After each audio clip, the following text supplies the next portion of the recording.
Hello, this is the luckiest maths teacher in the world. Thank you so much for tuning into this video in which we will look at nonlinear simultaneous equations. We're going to look at simultaneous equations that at some point are going to have a squared in there somewhere. So the first application we'll look at is calculating the intersection of a line and a parabola. So there's three possibilities. A line can intersect a parabola twice, in which case we call it a secant. A line can intersect a parabola once, in which case we call it a tangent. Or it's also possible that a line and a parabola never intersect. So we're going to calculate the intersection of this line and this parabola. So essentially we're looking for the points where the line hits the parabola. So let's go ahead and do this. Now, this is not linear simultaneous equation because we have the x squared here, but we can still use ideas from linear simultaneous equations.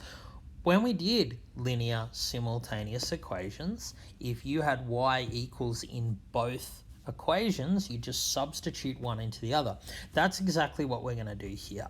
If this line and this parabola intersect, we're going to equate them.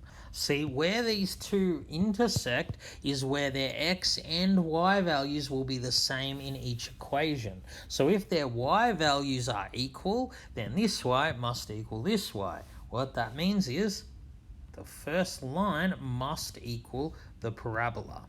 So we're going to start by calculating the x value. So how do we solve this? Well, you know, whenever we're solving quadratic equations, this is quadratic because of the x squared. Whenever you're solving quadratic equations, one side must be equal to 0. So what I'm going to do is I'm going to subtract 6x from both sides, and I'm going to subtract 9 from both sides.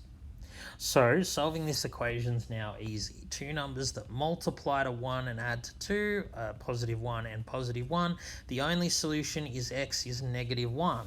Let's find what y is. Well, y will just be 6 times negative 1, which is negative 6, plus 9, which is 3. These two, this line and this parabola, will intersect at one point at negative 1, 3. So it will look like this. It will be this. This line is a tangent to this parabola because they intersect at one and only one point. Okay, now we're going to look at an example that comes up when you do sequences and series. So you don't need to know the whole background behind this, but when you do sequences and series, you need to solve simultaneous equations like this. This is actually for a limiting GP that you'll do if you do methods or specialist methods next year. So we are going to solve for a and r. We're going to find a value of a and value of r that makes both equations true at the same time. So what we're going to do first is we're going to rearrange this equation here. So timesing each side by the denominator, I get a equals 72, 1 minus r. But I know that AR equals 16. So what I'm going to do is substitute this equation into this one. So replacing this a here with 72, 1 minus r, I get 72 times 1 minus r, so that's a, times r equals 16. So let's go and expand this. We get 72 minus 72r times by r is 16. In other words, we get 72r minus 72r squared equals 16. This is a quadratic where r is the variable.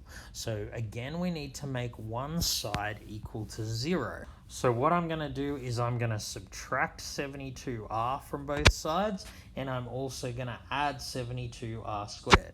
I get 0 equals 72r squared minus 72r plus 16.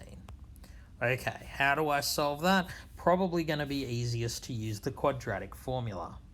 So let's first calculate the discriminant. So the discriminant is b squared minus 4 times a times c. So putting that on a calculator, we get 576. So we get r is equal to minus b plus or minus the square root of the discriminant over 2 times a. So if we put that on our calculator, we get two values for r. Either r is 2/3 or 1/3. So if r is equal to 2/3, we can easily find what a is, because AR equals 16. So A would be 16 divided by 2/3, which is 24. And if R was 1/3, A would be 16 divided by 1/3, which equals 48. So these are the two possible sets of solutions. All right, let's now look at an example involving the area of triangles. So we're going to calculate the area of this red triangle here. But to do that, we need to know the perpendicular height h.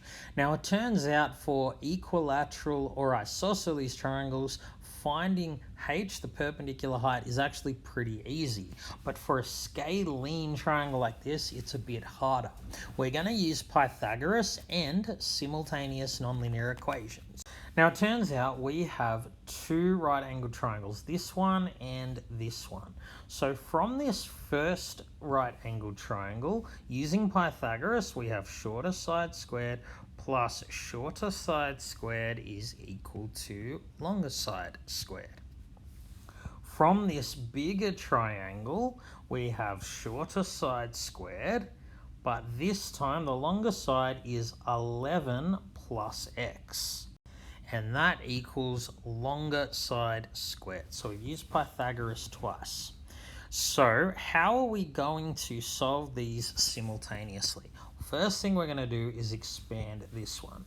So we get 121 plus 22x plus x squared plus h squared equals 20 squared, which is 400. So what I'm going to do now is substitute this equation into this one. How can I do that? Well, we know that x squared plus h squared is 13 squared, which is 169. So I can leave the other stuff alone and replace x squared plus h squared with 169. So of course, 121 plus 169 is 290. So I've got 22x plus 290 equals 400. You know how to solve it from here. Subtract 290, divide by 22, you get x equals 5. So if x equals 5, h is just going to be the square root of longer side squared minus shorter side squared. H is going to be 12. So using nonlinear simultaneous equations allowed me to calculate this perpendicular height here. And that makes the area really simple. The area is now just base times perpendicular height divided by 2, which of course gives me 66 square units.